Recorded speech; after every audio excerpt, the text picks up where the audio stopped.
Hello, welcome. This is Pastor Deborah, and this is Mental Health and the Forever Person webcam.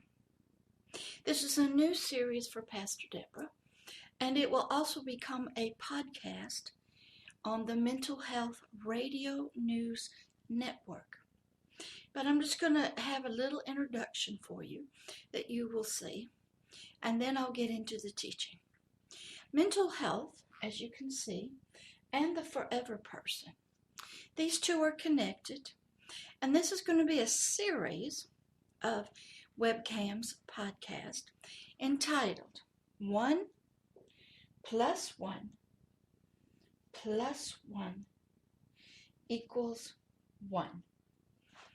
It's a new math, and it's a strange math, but I'm going to talk about this for several series episodes so that you will be able to see at a little deeper level who you are, who others are, what mental health is to this system of three that are one, and what the forever person is to the system of mental health and this strange new math.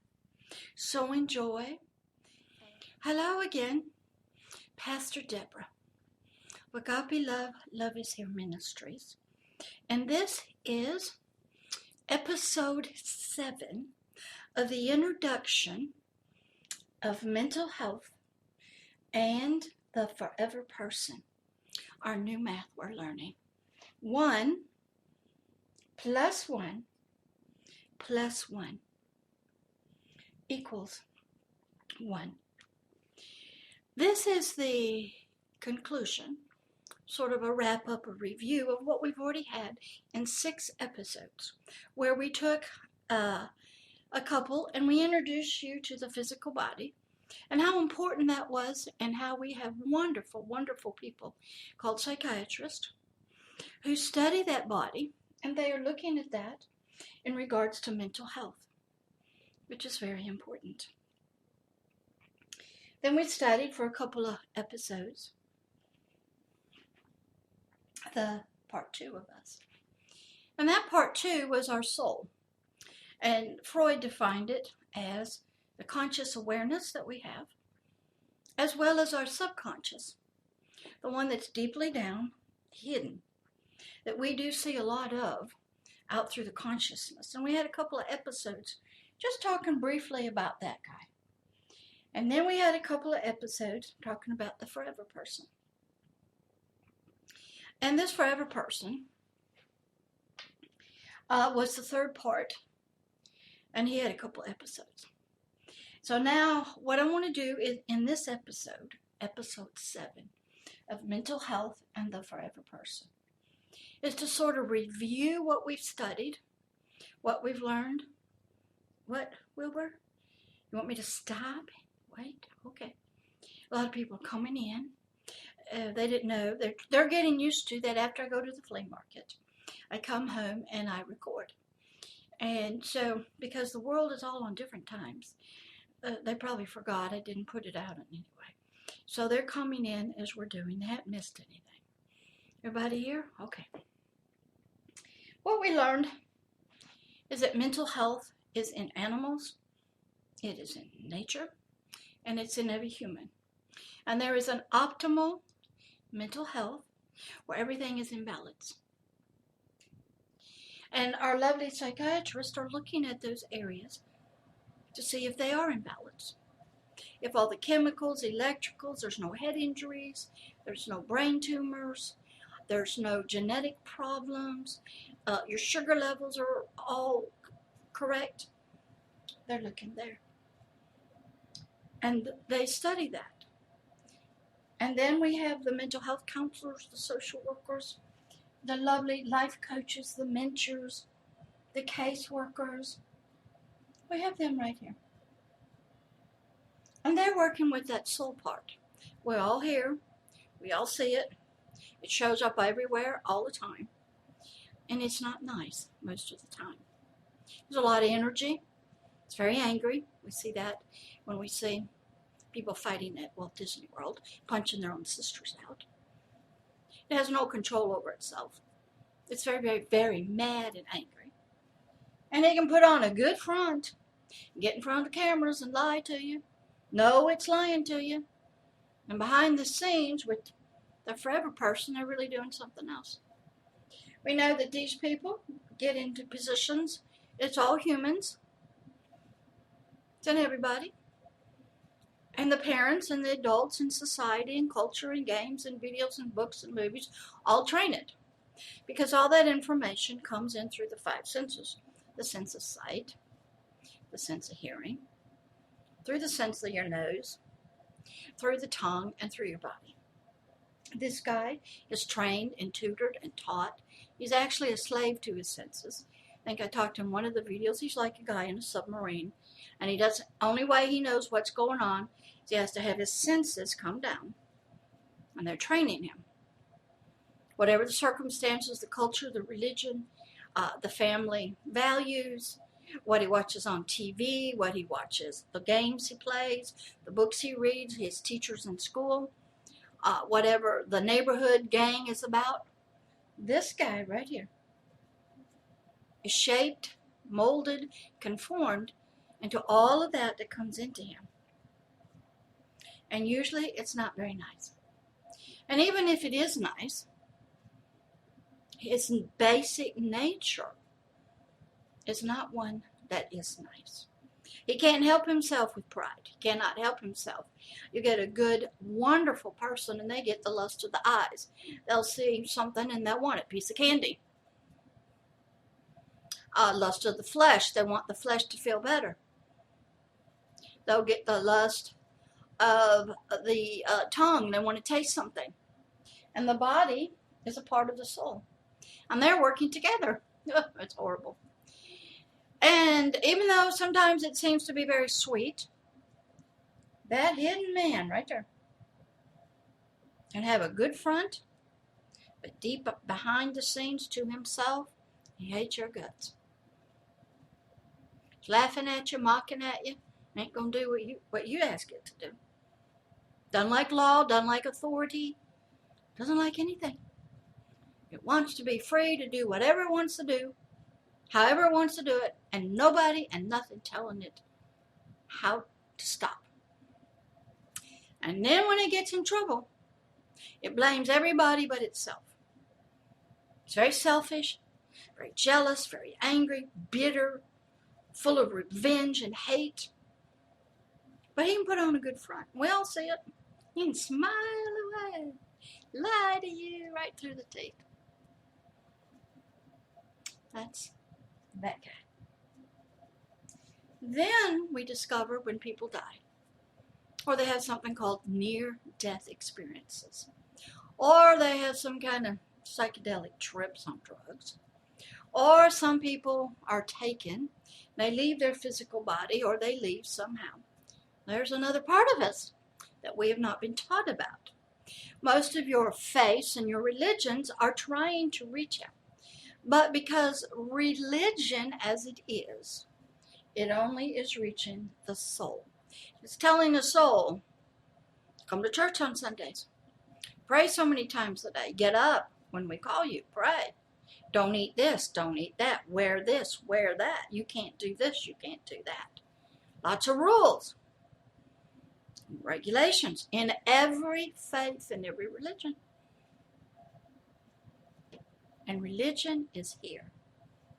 It has nothing to do with the forever person. And it actually keeps people, the forever person, away from what the forever person is trying to reach. Something called divinity. Sometimes they're trying to reach something called paradise, nirvana. Get reincarnated into a better something. But religion works with the soul.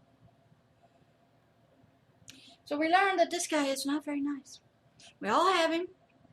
Now, in my case, mine had to die. And there's a great story I have on the website called It's Time. And you have to go through a transformation. And first you have to realize, I want to tell you a story how I got started. When I was real little as a kid, my parents, we did Christmas. They told me there was a real Santa Claus. Then I heard there was a real tooth fairy that would take my teeth when they came out. Then I heard there was something called an Easter bunny. Okay, as a little small child, I wanted to believe in that make-believe imaginable world. So I believed my parents. But my parents, that soul, was lying to me. How did I find that out? Now, I'm a grown adult when this happened. And I had perpetuated this lie from the soul to my son. Planted Easter basket, said the Easter bunny came. Told him there was a Santa Claus. And we put out milk and cookies for him. And Santa Claus brought the gifts. Told him there was real flying reindeer. Came down through the chimney. Even if you didn't have a chimney, he came through the chimney. And I told him that when he lost his teeth, he was a child, you put it under your pillow, a tooth fairy comes and leaves money. I was perpetuating the same thing that was taught to me until I read a book. And I learned that was called vain, hollow, worthless imaginations, vanities. It was traditions of men. I had to ask my son. My son was 10 years old. I was forced by my God that I serve now, my King, to get on my knees in front of my 10-year-old son and ask his forgiveness. Because I had lied to him as a child. I perpetuated false traditions, lies, vain imaginations. Santa Claus is real. Real Rudolph, real Easter bunny leaving the baskets. Real tooth fairy. But I was Santa Claus. I was the tooth fairy. I was the Easter bunny that left the Easter baskets. And I purposely lied to my son. When I did it, I thought it was cute. Did I know that there was not really a real Santa Claus and flying reindeers that came down the chimneys? Yes. Did I know that that Santa came and ate the cookies and drank them out? Yes, I knew that wasn't real. Did I know the Easter bunny was me? Did I know that the tooth fairy was the one, me, that went and took the tooth and left money? Yes, I knew that at one level in my soul. But until I got the realization I was a liar, I was perpetuating something that had been taught to me, that also is taught in business worlds, in markets, in the Walmarts, out there. Society was telling us with the movies that these things were real. And I was forced to take my soul, get it on its knees in front of my 10-year-old child and ask his forgiveness for lying to him about this.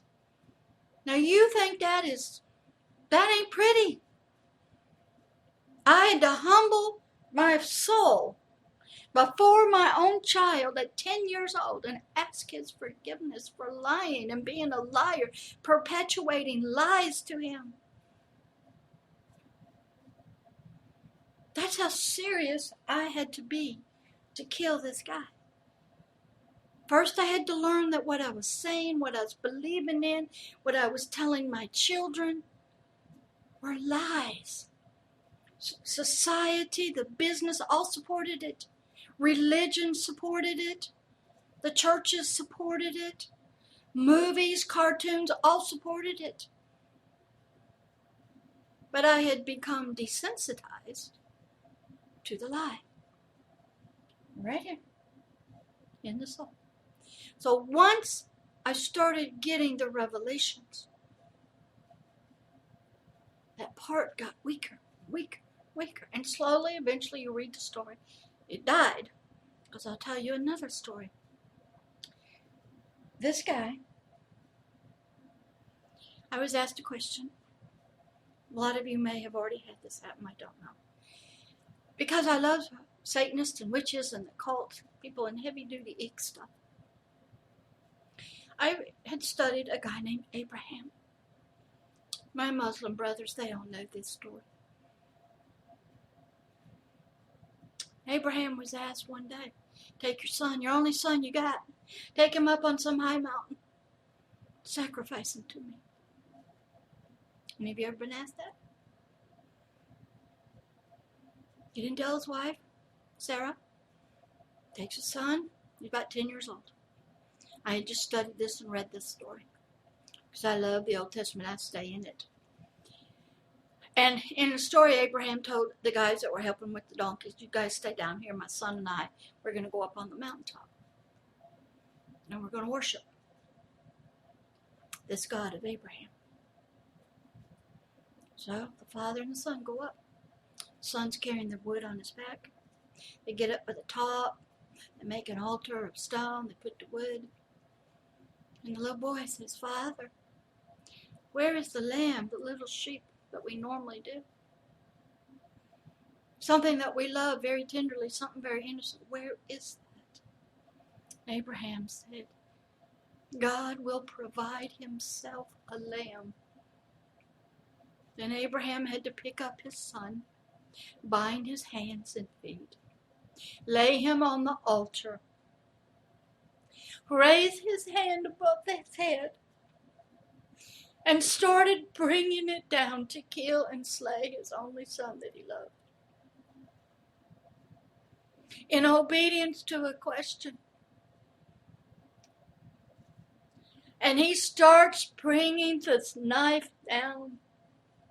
And about halfway down, an angel speaks to him and says, Stop, stop. Abraham, don't you hurt that child. Now I know that you love me, that you will sacrifice your only son, the promised son, that's to take over the kingdom, to carry on your name, be a blessing to them. You will kill it yourself in obedience to me. Now I know you love me more than anything. And he stopped. And off to the side there was a ram. Where'd he come from? He was stuck in a bush. And he went and killed that. I was asked that same question one day in my house, right down the hall. How much do I love a Satanist that kills babies, eats hearts, is full of demonic spirits,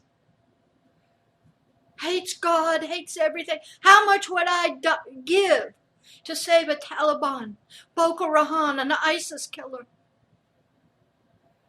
a pedophile, somebody that hurts children? What would I give? Could I allow my son to be killed in a satanic meeting, skinned alive in front of me, hoping that just one Satanist in that crowd would see the love and love the same God I love? And I said, yes, they're more important than my earthly son's life. I knew my son would go on to paradise, heaven, whatever you want to call it. But that one person sitting out there watching this happen, he was on his way to someplace else that nobody wants to go to. And he was more important to me than my earthly son's life. Passed test 1. Test 2. And then a second later, he asked me, would you put yourself on a cross and allow yourself to be sacrificed alive for just one out there? How much do you love them? And how much do you love me? The big guy, the creator of everything, that loves humanity so much. He asked me, how much was humanity worth? The worst of the worst. Would I die myself for them? Would I give up my earthly life as a sacrifice so somebody else could live? I was asked these questions early in my life. What was my answer? Yes. They are more important than my earthly life, my son's life. My soul had to die to everything that everybody else loved. I couldn't love my family. When I did that, I killed my son. The emotional change was immediate. Husband, job, what everybody else thinks is fun, all died to me. This guy died on a cross that night. Willingly. So other people could find the love I had found. And they could know that they were loved and valued and wanted. That soul died. Gave it all up. My life has never been the same. I don't have normal relationships and friends. I only serve the kingdom that I'm from.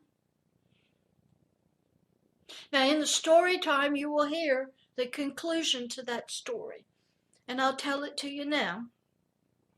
Years later, I'm up in Pittsburgh with my son who had moved up there. And I hear this. It's time. I knew what that meant. I went to my bed. I laid down, prayed some prayers. I knew I was going to die. Because I already died back here. I knew, okay, my son was gone to church. Something would happen. My son would come home. And I would have died of natural causes. I'd be laying in the bed dead. Because death was coming. I said I would do it. Death asked, said it's time. So I get in my bed. I just thanked the Lord, whatever you want to call it, for the life I had. I made a vow that I would do this. I laid in bed, and my spirit was immediately taken out of my body. And I was put inside of another physical body in a satanic meeting.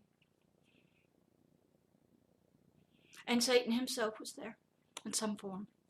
And the knife was up. I knew they would stick this knife into the physical body that was there. And it would pierce me. And I would die in my bed in Pittsburgh. My son would come back and just find me dead.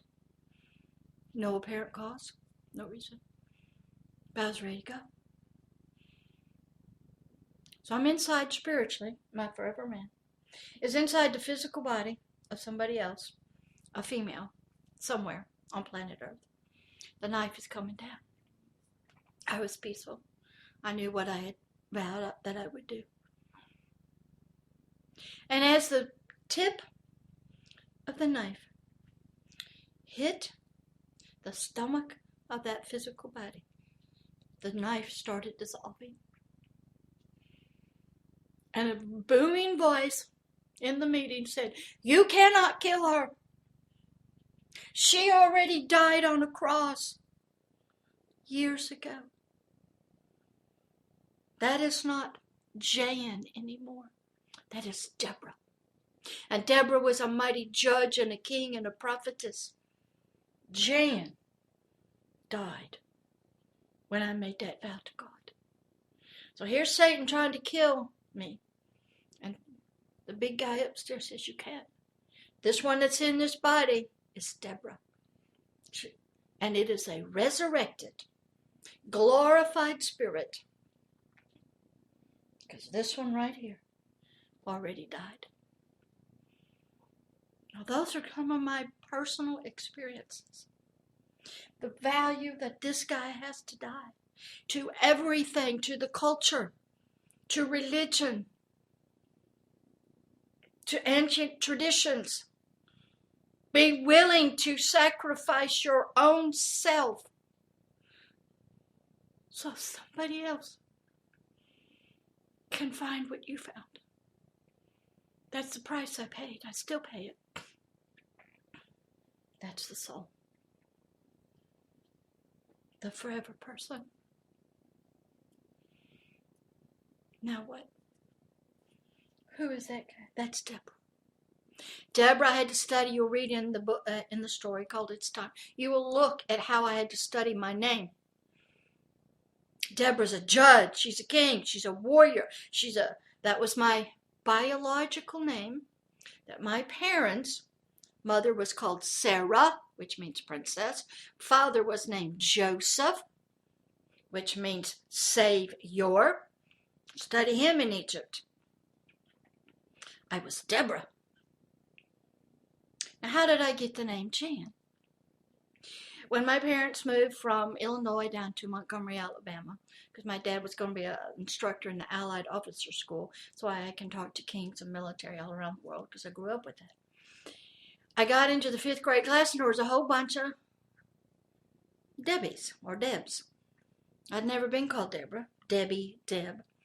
So I said, my name is Jan to distinguish. So all the ick that happened from the 5th grade and even my birth would happen to Deb or Debbie or Jan. Not to Deborah. When I said that, Jan died. And all her wounds and hurt and ick and everything. And Deborah, the forever person. Birth from a mother named Sarah, that means princess. And a father that means Joseph, which means Savior. And Deborah's a powerful warrior. She can kick some butt, let me tell you. She made a fool of the men in the Bible. Because they didn't have enough courage to go to war. She said, if we go to war and I go with you, I'll get the glory. Because you're too afraid to go by yourself. Deborah's tough. She don't back down from nothing. I've been poisoned. I have been shot at. I have been almost stabbed with scissors in my own home from these people. I've had false legal allegations brought against me. And I come out unscathed every single time. Why? Because Deborah was going to come on up. The forever person. It took me 2 years to learn to be Deborah. And you'll read that still on It's Time. It's a hard transition. I had to look at the home where one of the story goes is I'm driving past where Jan grew up, Montgomery. And I hear this voice. Why don't you pull off and go see the house you grew up in? Test time. I said to myself, one, you're not up this turning off the interstate. It's not on the list. I'm trying to get to Pittsburgh. And if I go there, then Jan, who died on that cross, will come back alive out of the grave. I even drew my own tombstone. Buried Jan. And I knew if I went there on my own free will, I would bring Jan out of the grave and she'd be right back alive here with all her hurts and wounds and vulnerabilities. So I went on. Then I had to look at my son. I had to say, son, you may have come out of this body, but you're not my child. Jan, who birthed you, died. I'm Deborah. I had to meet my son all over again. But would you like to be my spiritual child? He said, yes. Came back, looked at Jan's husband that she had been married to, and I looked at him. I go, I didn't marry you. Jan married you. I've had no sex. Deborah's had no sex. Never been married. Been a warrior and a soldier her entire life. She's a great prophetess. She moves in the gifts of the Spirit whenever they're needed. Had to look at Jan's husband and go, never. I live with you, but we ain't got nothing. There is no marriage there. Because Deborah is a new person. Jan, with all her hurts and wounds, took 2 years sitting at home to deal with that ick before the transition happened. Died. Then Satan tried to kill her. And God said, you can't. She already dead. Deborah's alive. You can't touch Deborah. She's in a glorified state now. That's some of my stories. I am Deborah.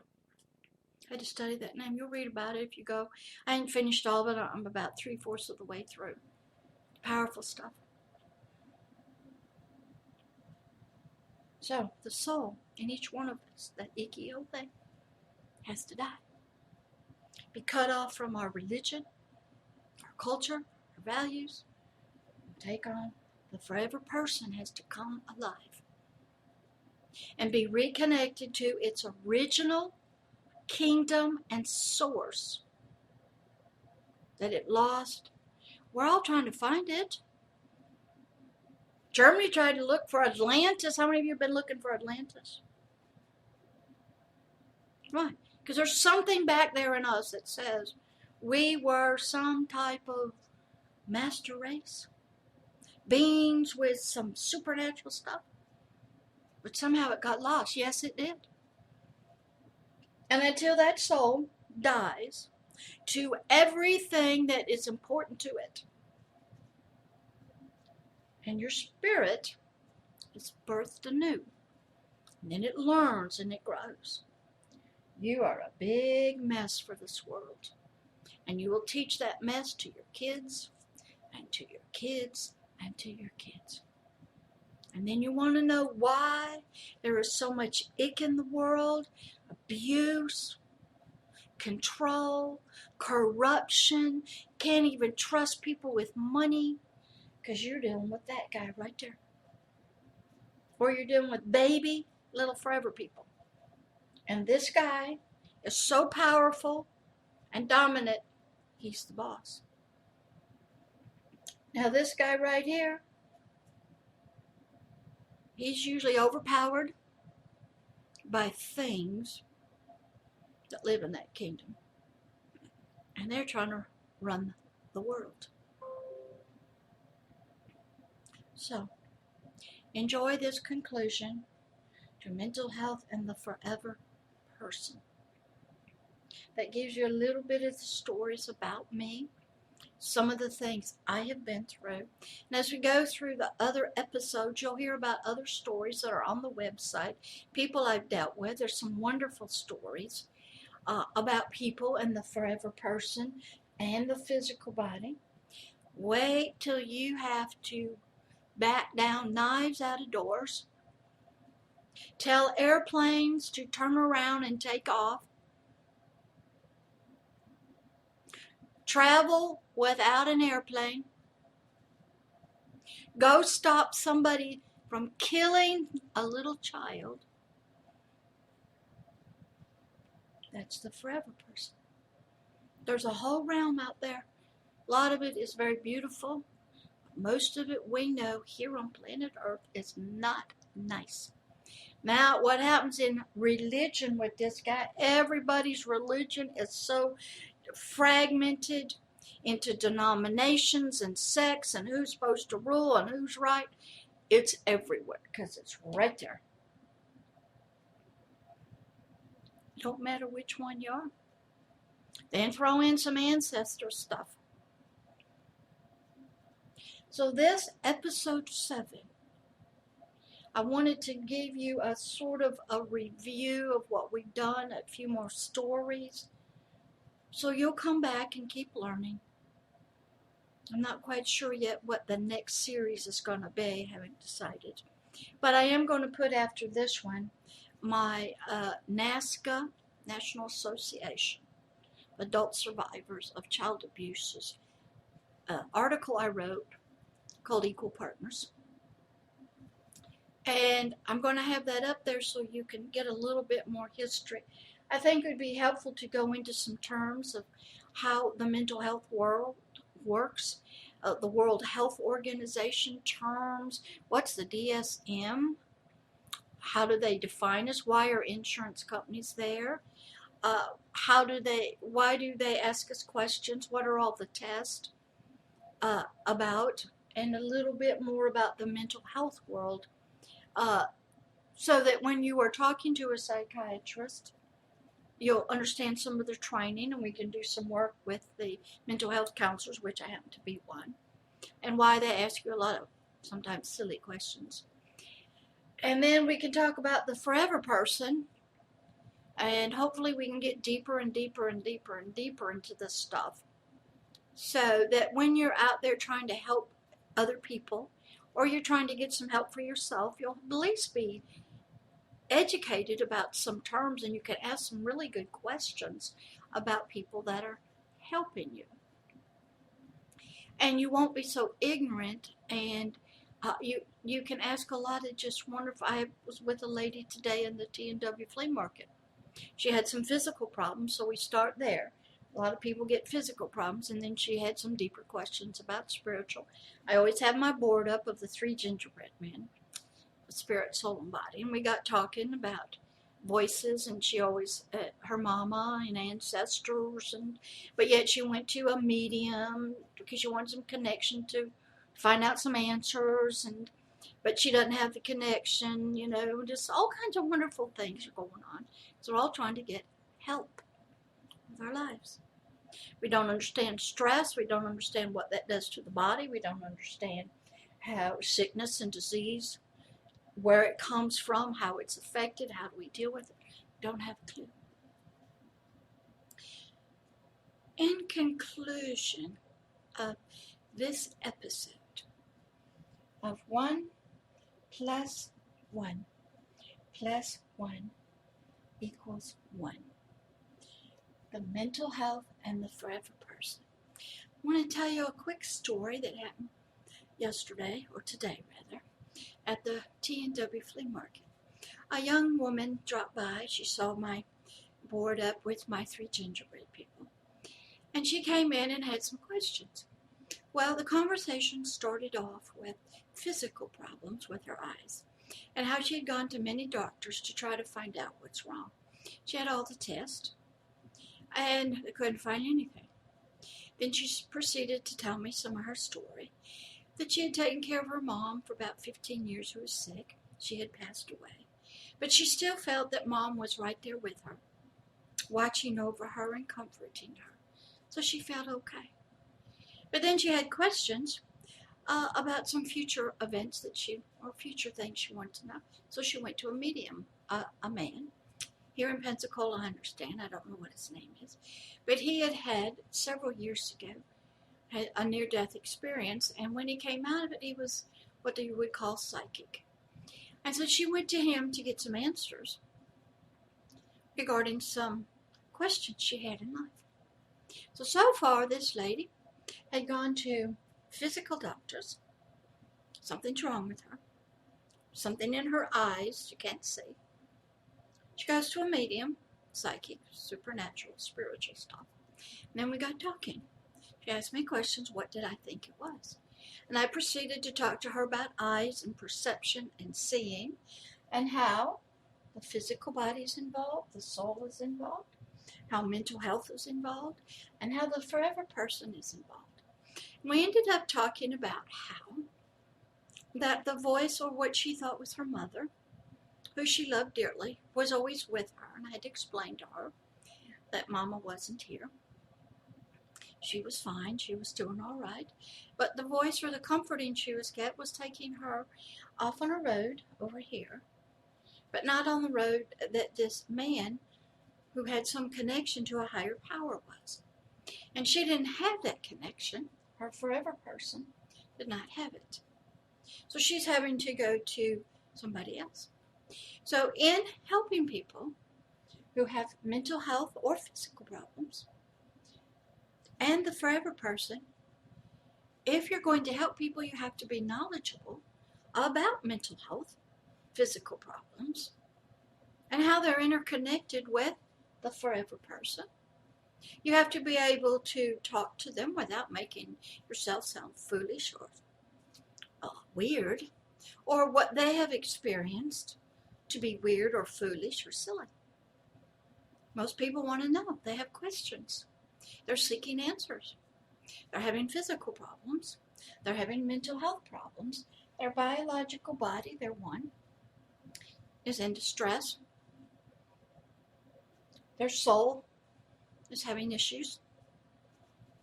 And their forever person is involved. So this was a case where I had to be able to talk to her in all 3 areas: the physical part, the soul, and the forever person.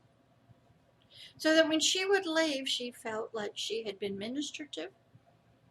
She had some answers. she realized some of the things she had been doing. Her eyes were open. She now realized she had not been looking at some things and didn't want to see certain things. So she was sort of spiritually blind. And it was manifesting in her physical body. So that is just a short little example of how mental health and the forever person can work. When you have skills in both areas, you're well trained, educated, you can help people. And this is the ending of these episodes, the introduction to mental health and the forever person. 1 + 1 + 1 = 1. After this, you will have a NASCA episode up about equal partners in spiritual care and how a pastor needs to be able to sit at the table with law enforcement, psychiatrists, everybody. And we all need to be working together. So I want to say thank you for staying with us and listening to this is the 7th episode of the introduction to mental health and the forever person. I hope you've enjoyed it and hope you come back and you follow some other episodes. And hopefully I'll get some up maybe in a few days, not quite sure. Next week I have to go to a 3-day intensive training with law enforcement about human trafficking, modern slavery, investigative interviews, techniques, Amber Alerts. Learn a lot more in depth because I am a professional and a global expert on it. So I come in from the mental health on the forever person side. Plus I can also go in the courtroom and I can work with the law enforcement because I do have training in crisis intervention team training work. So I'm quite qualified to do that. But this is the end of the introduction series, mental health and the forever person. The new math. 1, the physical body, plus the soul, plus the forever person equals 1. They're all in one human being. They're all a system. They're working together. We need to separate them out. So come again and enjoy. I'll leave the board up for you a few minutes so you can take some notes. Love you, and I hope you come back and listen to some more episodes of mental health and the forever person. Love from Pastor Deborah.